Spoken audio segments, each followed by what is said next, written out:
Hi guys, welcome back to the BMW Guide channel. Today I'm discussing whether you should buy a manual or an automatic BMW E8X generation car.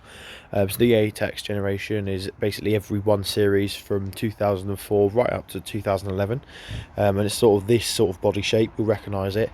This is the 2007, as you can see by the reg, and it's a facelift car. So we were discussing all of the transmissions between those years.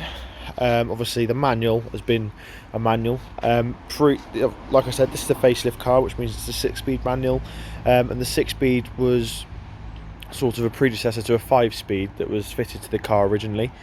So this 6-speed came in at the end of 2006, sort of ready for the facelift, and that was sort of chosen in order to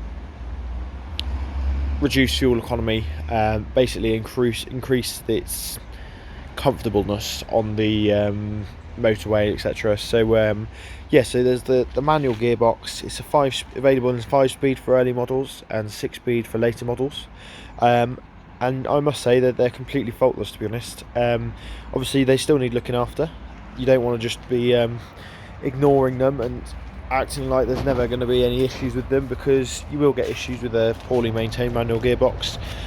So we need to be changing oils and transmission fluids in line with what BMW recommend, and it's safe to do that on these vehicles rather than the engine oil, which often isn't very safe to do when BMW recommends. So yeah, as long as you sort of change the oil on them in line with manufacturer recommendations, then you will have next to no issues with the manual transmission.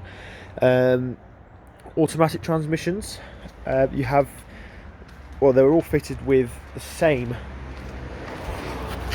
transmission, apart from the 130i and 128i and the 135i, which had a couple of oddity transmissions. There was a couple of dual clutches for the faster cars, and then a GM transmission for the 128, I believe, which wasn't actually available in the UK anyway, unless it was the coupe or convertible. So we're not going to be discussing those ones, but what I am going to be discussing is the sort of the standard one that was fitted from launch right up until the end on all of the sort of non-performance versions, if you get what I mean, and that is the ZF 6HP transmission.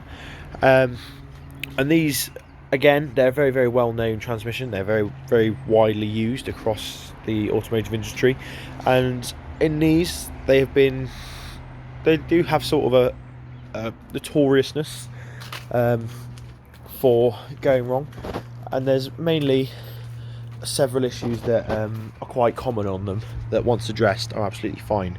But in terms of the way that they perform, the way they ride, etc., they deliver a reasonably smooth shift. They do have a switchable mode on them, which allows different, like, sport modes, so it could hold on to the gears longer, etc. So you can change the shift points on them. You've also got a comfort mode where it changes up nice and early. There's also a kick down on this transmission as well, which is obviously just the way you boot it, and it changes down extra. So in terms of transmission, it's a nice, versatile, sort of solid unit. But what we'll do now is discuss the issues with them. I don't know if I mentioned it already, but I do have the manual vehicle, so I don't daily drive the automatics, but I have experienced them, and I have done quite a bit of research. So as you can see, we've got the 6-speed manual here. But yeah, if we discuss the issues now on the ZF transmission, and that is that the guard on the bottom of them, or the sump, can actually warp, which causes the transmission oil leak. This then causes basically a transmission failure if you're not careful. If you fail to notice that it's been leaking transmission fluid, and it leaks all of its fluid, it's just going to basically grenade the gearbox, and that'll be that. So if you want to sort of prevent that, and sort of want to maintain your gearbox, your ZF 6HP gearbox, what you need to do is you need to buy a kit. These are available online, and it's basically a service kit, and they're available for anywhere between £130 to £250, with the latter being obviously genuine ZF OEM parts. But yeah, that's pretty much all there is to the gearboxes on these cars. I haven't gone into the dual clutches and the GM transmissions, because I have no experience on them, so I'm not going to be able to talk about them.